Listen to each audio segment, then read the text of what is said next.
Hi, I'm Madonna Guy, and this is David Shield.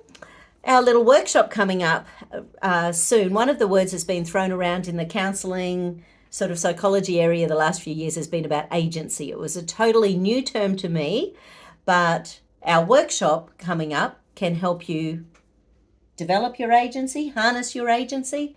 What's the terminology? Well, agency in psychological terms means being able to have an effect in the world, essentially. That what we're doing is effective. And there's so many things that hold our agency back. And some recent studies have found that there's a relationship between self-control and agency. And another thing there was a New Zealand study, Dunedin study, that basically studied 1,000 people from Dunedin in New Zealand, and they've been doing it for maybe 50 years now. And what they found was self-control was the major marker in success in all areas, right? And the studies they did the year before last found that even if you get self-control later in life, that can reverse the effects of negative childhood and life Indoctrinational experience. programming. Yeah. It restructures it. And what I thought interesting, there was one Dutch academic, and she looked at different levels of self-control and agency in their relationship, and found that there were three types of agency: intentional agency, or intentional self-control; instrumental agency, or instrumental self-control; and normative agency, or normative self-control. And intentional self-control is actually becoming straightforward and honest. I do what I say. I do what short-term goals. I do what I say I'll do. I'm that person who I am. I'm a straightforward person.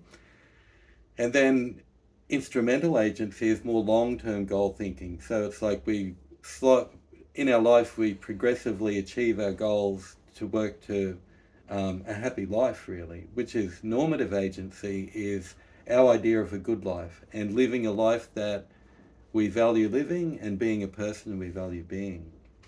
And so they found that interesting, developing self-control or agency.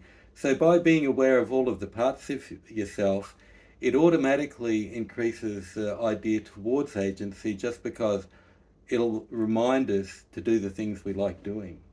And so, in the thing we're doing, the workshop we're Workshop. doing, we develop priority roles, and also we can make a role, instead of a task list, a role list, to make sure we include the roles that we've neglected in.